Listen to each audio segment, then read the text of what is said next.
बिस्मिल्लाहिर्रहमानिर्रहीम। नाज़रीन अस्सलाम वालेकुम। मैं हूं आपका मेज़बान साबिर शाकिर। फाकिदार हुकूमत इस्लामाबाद से कुछ ताज़ा तरीन इत्तलाआत और हम अपने आपसे शेयर करते हैं। पाकिस्तान के हालात वाक़यात, इमरान खान साहब और नवाज शरीफ साहब, दो साबिक वज़ीर-ए-आज़म, दोनों के दरमियान मुकाबला जारी है। एक साबिक वज़ीर-ए-आज़म इमरान खान है, उनको मुकदमात में रोज बरोज फंसाया जा रहा है। एक मुकदमे के बाद दूसरा, दूसरे के बाद तीसरा, टोटल 180 मुकदमात हैं। एक मुकदमे में उनको सजा सुनाई जा चुकी है, वो सजा सस्पेंड हो चुकी है। दूसरे मुकदमे में उनको सजा देने की तैयारियां की जा रही हैं और फिर तीसरा मुकदमा भी पाइपलाइन में मौजूद है और उसके बाद फिर चौथा मुकदमा। उन पे जिंदगी जो है वो तंग की जा रही है। एक दुनियावी अजाब जो है वो उन पे मुसल्लत किया गया है और उनको तोड़ने की कोशिश की जा रही है और उनको वो सहूलियात भी मुयस्सर नहीं जो कि आइन और कानून कहता है, जो कि जेल मैनुअल के मुताबिक होनी चाहिए, वो सहूलियात भी उनको नहीं दी जा रही। जो बुनियादी इंसानी हकूक होते हैं उनको भी फुलफिल नहीं किया जा रहा। ये था साबिक वज़ीर-ए-आज़म इमरान खान की स्टोरी और उनको मुसलसल दबाया जा रहा है और उनको मजबूर किया जा रहा है कि वो पाकिस्तान की सियासत से किनारा कशी इख्तियार कर लें और किनारा कशी इख्तियार कर लें तो उनकी जिंदगी आसान बना दी जाएगी। लेकिन वो कोई मुआहदा करने के लिए तैयार नहीं है और वो चाहते हैं कि उनको फ्री एंड फेयर ट्रायल दिया जाए और वो मुकदमात का सामना करने के लिए तैयार है। इस्लामाबाद हाई कोर्ट हो, लाहौर हाई कोर्ट हो, सुप्रीम कोर्ट हो और इंसदाद दहशतगर्दी की अदालतें हों, ऑफिशियल सीक्रेट एक्ट की अदालतें हों और या फिर नैब हो, तमाम अदालतों में सिर्फ और सिर्फ इमरान खान, पाकिस्तान तहरीक इंसाफ और उनके रहनुमाओं के मुकदमात हमें नजर आते हैं। पूरे का पूरा अदालती निज़ाम जो है वो उस पर सारे के सारे मुकदमात इस वक्त पीटीआई मेजॉरिटी जो है सुबह से लेकर शाम तक, आप लाहौर चले जाएं, आप इस्लामाबाद चले जाएं, आप हाई कोर्ट चले जाएं, आप सुप्रीम कोर्ट चले जाएं, आप सिंध चले जाएं, यही मुकदमात आपको नजर आएंगे और उनके रहनुमाओं को लापता भी किया जा रहा है, अगवा किया जा रहा है और मिसिंग पर्सन में शामिल हैं और इंतहाई सीनियर सियासतदान शरीफ साहब भी उनमें शामिल हैं और जमानतें होती हैं, अदालतें उनको रिहा करती हैं लेकिन उनको दोबारा गिरफ्तार कर लिया जाता है। ये तो है इमरान खान साहब का मामला। आज भी जो इस वक्त आज की सूरत हाल जो है, चेयरमैन इमरान खान के खिलाफ 9 मई लॉन्ग मार्च, तोशाखाना, जाली रसीदों के केसेस, ये सारे के सारे आज एडिशनल सेशन जज ताहिर अब्बास की अदालत में ज़ेर समाअत थे जी और 6 दरखास्तों पर जमानतों पर नोटिस जारी हुए क्योंकि इनकी जमानतें बहाल हो चुकी हैं। जमानत कबलत गिरफ्तारी इस्लामाबाद हाई कोर्ट ने बहाल कर दी थी, अब उसका अगला प्रोसेस शुरू हो चुका है। 6 दरखास्तें थी, उन पे नोटिस जारी हो गए हैं। प्रोसिक्यूशन और पीटीआई वकला से 6 दरखास्तों पर जमानतों पर दलाइल जो है वो 16 अक्टूबर को तलब कर लिए गए हैं।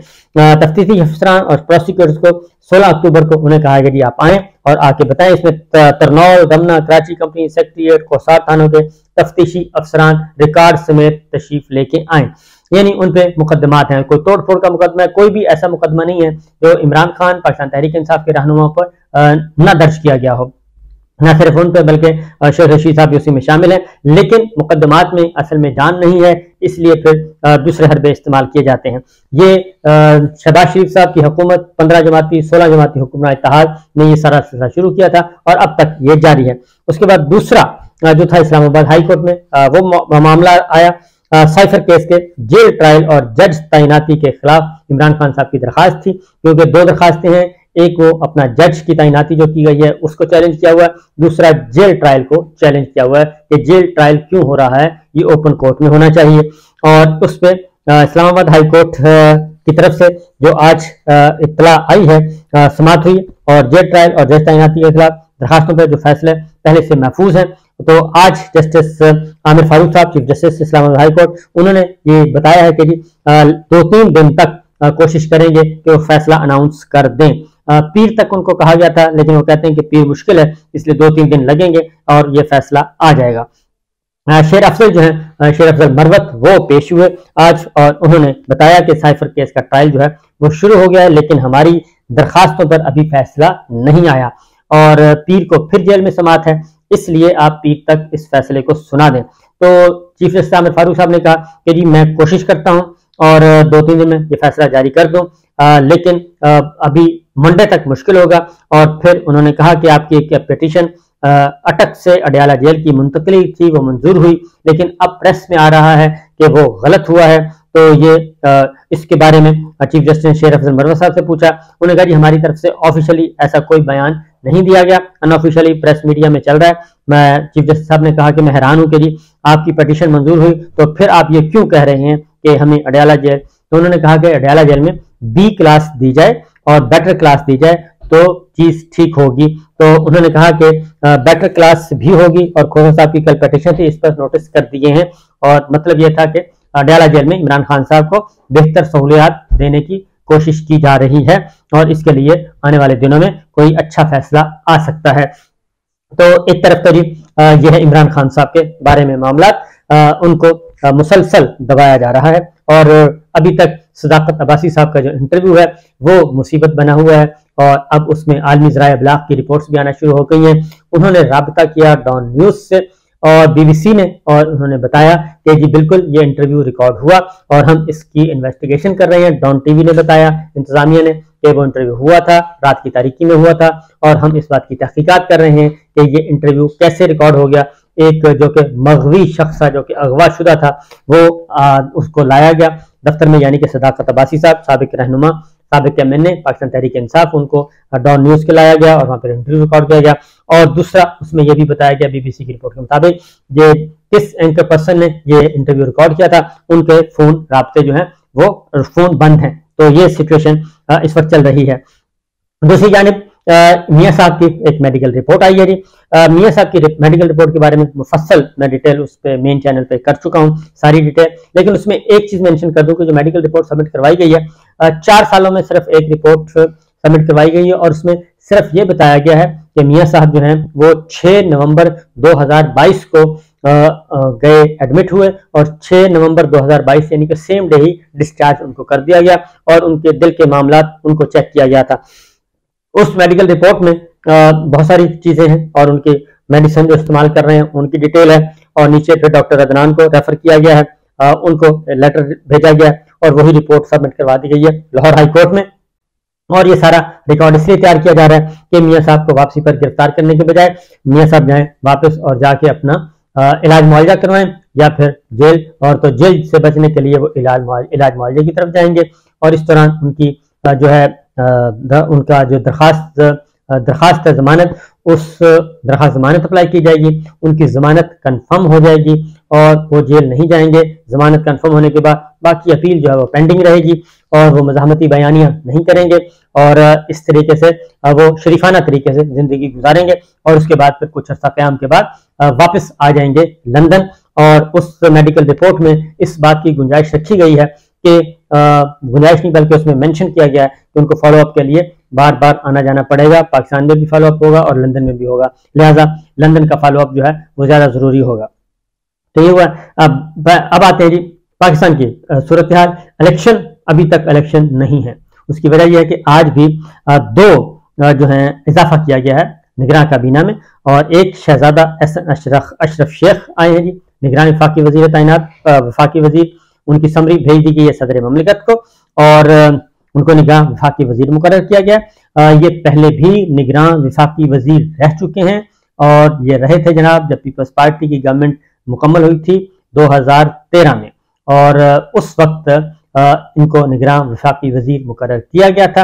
2013 की निगरान काबीना में शामिल थे और अब फिर इनको दोबारा मौका मिला है। ये बुनियादी तौर पे बिजनेसमैन हैं और बिजनेसमैन होने के नाते इनको ये पहले भी बिजनेसमैन जो हैं वो मौजूद हैं काबीना में गौहर एजाज साहब की तरह। इस तरीके से एक और हुई है तकर्री, वो भी निगरान काबीना में शामिल, वो है ताहिर जावेद मुआविन खुसूसी बराए सरमायाकारी मुकर्रर हुए हैं और इनको भी लाया गया है। ताहिर जावेद साहब भी बिजनेसमैन हैं और सियासतदान के तौर पे भी जाने जाते हैं और इनकी मुख्तलिफ हवालों से ये बताया गया कि किसी सियासी पार्टी के कारकुन नहीं रहे, लेकिन ताहिर जावेद अमेरिका की डेमोक्रेट पार्टी के मरकजी रहनुमा रह चुके हैं। तो अमेरिका से आए हैं जी और ये सरमायाकारी के लिए और इनको ओवरसीज पाकिस्तानियों को करीब लाएगी।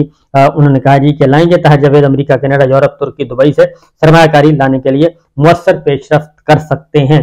तो ये अमेरिका से तशरीफ लाए हैं जी। ताहिर जावेद 9 नाम है, तो ये 2 अपॉइंटमेंट्स हुई हैं। तो इससे आप इनका जो ताहिर जावेद साहब का बुनियादी मकसद है जी काबीना में लाने का, इनका है कि निगरान हुकूमत और हमारी मिलिट्री एस्टेब्लिशमेंट के दरमियान और वाशिंगटन के दरमियान एक ब्रिज का काम भी ये करेंगे और ये इस तरह के काम भी इनसे लिया जाएगा कि अमेरिका और पाकिस्तान के ताल्लुकात को मामूल पर लाया जाए, क्योंकि डेमोक्रेट है और डेमोक्रेट होने की वजह से इनको ये लाया कि जो हुकूमत है वो भी डेमोक्रेट्स की है, जो बाइडेन जो है। तो लिहाजा ये 2 अपॉइंटमेंट्स हुई हैं। इसके साथ साथ पाकिस्तान के अवाम के लिए अभी तक कोई अच्छी खबर नहीं है।